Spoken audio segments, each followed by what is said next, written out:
अच्छा, consumer behaviour change हो रहा है। यूरोप से स्टार्ट हुआ था, अब आहिस्ता आहिस्ता इंडिया पाकिस्तान में भी आ गया है कि रेंट वर्सेस बाय, कि जी। आप जो है रेंट ले लो और उसमें कैलकुलेशन लगाते हैं कि आपको आगे जाके इतना फ़ायदा होने वाला है, जी, बाय करना आरओआई चाहिए। है। तो आप बोलते हैं कि बाय करना चाहिए बंदे को, या बैंक में पैसे जमा करा के उसी पैसों से रेंट पे लेते हैं? असल में अब जिस जिस तरह अभी हमने बात की है ना कि इस टाइम पे जो ओवरऑल जो क्राइसिस क्रिएट हुए हैं, वो उसकी सिंगल जो है ना वो वजह जो है वो ये नहीं है कि हम उसको जो है ना वो इस टाइम पे जो बायर है उसके पास कैश फ्लो का इशू है। उसके अंदर एक फैक्टर ये भी है कि यहाँ का जो इसका जो इंटरेस्ट रेट था एक हैवी वो चला गया, जो कि समझ लें हिस्ट्री का हाईएस्ट रेट था, जो इसका इंटरेस्ट रेट था। उसकी वजह से बड़े सारे लोग जो देखें उन्होंने ये समझा कि जो रिटर्न हमें बैंक दे रहा है, जो इस टाइम पे वहाँ से हमें मिल रहा है, वो बाहर से नहीं मिल रहा। उसकी वजह से ना सिर्फ रियल एस्टेट बल्कि बाकी भी कितनी सारी इंडस्ट्रीज ऐसी थी जो कि जो बाकी लोगों के साथ जो उनके कोलैबोरेशंस के साथ चल रही थी, बाकी लोगों की जो है वो जो फाइनेंशियल इनपुट थी उसके साथ आगे की तरफ बढ़े थे, उन्होंने भी सफ़र किया जिस तरह रियल एस्टेट ने सफ़र किया। और बाकी अब डेफिनेटली ये किसी भी मुल्क की इकोनॉमी के लिए जो इसका इंटरेस्ट रेट का हाई होना यानी अच्छा साइन नहीं समझा जाता, कि वहाँ के जो बिजनेस है वो इफेक्ट होते हैं। उसका रेट अगर एक मुनासिब जगह पे रहे, जो कि बिजनेस की जो प्रोडक्टिविटी है, बिजनेस का जो रिटर्न है उससे लो रहना चाहिए। जो उसका रिटर्न जो बैंक का जो है जो इंटरेस्ट रेट है उसको किसी भी जो एवरेज बिजनेस का रिटर्न है उससे लो रहना चाहिए किसी भी इकोनॉमी के अंदर। तभी जो है ना वो बिजनेस जो है वो फ्लरिश करेगा, तभी बिजनेस जो है ना उसको वही पैसा जो है वो उसके किसी भी बिजनेस के अंदर आएगा। अगर बिजनेस का जो रिटर्न है उससे जो बैंक का इंटरेस्ट रेट है वो हाई हो जाएगा तो बिजनेस का जो मजीद उसका जो स्केल है वो नीचे चला जाएगा। बदकिस्मती से हमारे साथ कुछ ऐसा से यही हुआ जिसकी वजह से तमाम जो पैसा वो सक होके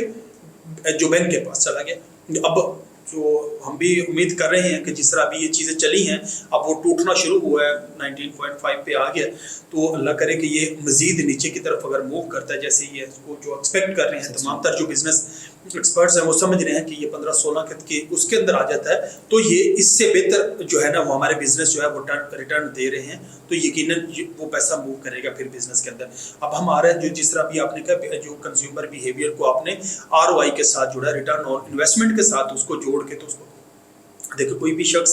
जो है उसकी दो वो होती हैं। ये जो आरओआई वाला चक्कर है इसको आप ये कह लें इन्वेस्टमेंट माइंडसेट वाला, इन्वेस्टर माइंडसेट का उसका है। एक है कंज्यूमर माइंडसेट के वाला, उसको जो है वो अपना देखता है मुझे प्रोडक्ट किस तरह की, मेरी जो डिमांड है, मेरी जो रिक्वायरमेंट है उसके मुताबिक मुझे चीज़ मिल रही है, मैंने जो कंज्यूम करनी है, उसने उसके अंदर रहना है, उसने उसके अंदर कोई बिजनेस करना है, व्हाट्सएवर उसका। जो दूसरा है वो है इन्वेस्टर वाला माइंडसेट कि मैं इतने पैसे यहाँ पे इन्वेस्ट करता हूँ तो मुझे इतने पैसे इसके साथ पर मंथ जो है वो रिटर्न आना शुरू हो जाता है। ऐसे ही है वही। तो जो रिटर्न वाला माइंडसेट है डेफिनेटली उसको आप उसके जो बैंक का जो रिटर्न वो है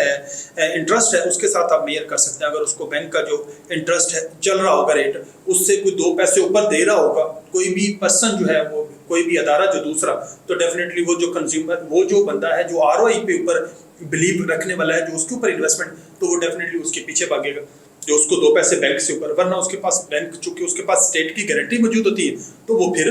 बैंक को प्रेफर करेगा अगर किसी का भी आरओआई उससे नीचे होगा जिसने सिर्फ इन्वेस्टमेंट वाली बात करनी है। इसी वजह से हमने ये कहा है कि बैंक का जो इंटरेस्ट रेट है वो किसी भी इकोनॉमी के अंदर जो उसका एवरेज बिजनेस जो रिटर्न प्रोड्यूस कर रहा है उससे नीचे होना चाहिए, तभी जो है वो पैसा जो है इसके अंदर मूव करेगा, बाकी बिजनेस के अंदर, बाकी इकोनॉमी के अंदर जो है ना वो यानी हरकत के अंदर रहेगा। जब वही पैसा जब किसी भी इंडस्ट्री के अंदर, किसी बिजनेस के अंदर, किसी इकोनॉमी के जो जिसे हम कहते हैं एक्टिव पार्ट उसके अंदर रहता है तो वो जॉब भी क्रिएट कर होता है, वो अपॉर्चुनिटीज भी क्रिएट कर होता है, वो बड़े सारे लोगों के लिए रोजगार का भी सबब बन रहा होता है और बड़े सारे जो है वो जो रेमिटेंट्स है उनको भी इन्वाइट कर रहा होता है अपने पास वहाँ पे, तो हम उसी को इनकरेज करते हैं। बाकी हमने चूंकि हमारी जो हमारी जो कंपनी की, अगर मैं अपनी कंपनी की बात करूं तो हम जो है ना वो जो हमारा जो एंड यूजर माइंडसेट है, जो कंज्यूमर माइंडसेट है, हमने उसके ऊपर काम करते हैं। हमारी स्ट्रेंथ जो है तो हम ऐसी प्रोडक्ट क्रिएट करें कि जिसके अंदर जो हमारा एंड यूजर है उसको हम बेहतरीन सर्विसेज जो मिलकर जीतने की बुनियाद पे मबनी हो, जो विन विन के ऊपर मबनी हो, हम उसके लिए काम करते हैं। हम इस माइंडसेट के साथ, इन्वेस्टर माइंडसेट के साथ जो है ना उसके ऊपर हम काम नहीं करते। तो इसलिए कभी हमने उसको कंपेयर नहीं किया कि अब इंटरेस्ट ऊपर चला गया है तो हमारे पास जो लोगों ने कोई इन्वेस्ट किया है अब उनको जो है ना वो हम उनका या इंटरेस्ट रेट बढ़ा दें या हम ROI जो भी उनके वो है उसको ऊपर कर लें ताकि उसके साथ वो मैच खा सकें। तो हमने चूंकि उसके ऊपर कभी काम किया नहीं है इसलिए हमने कभी उसके ऊपर ज़्यादा जो है ना वो अपनी एनर्जी सर्फ नहीं की। हमने हमारी पूरी जो टीम है उसकी जो एनर्जी है वो इस चीज़ के ऊपर लग रही होती है कि हम मिलकर जीतने पे अपनी प्रोडक्ट क्रिएट करें जो हमारे कंज्यूमर को जो है ना सेटिस्फाई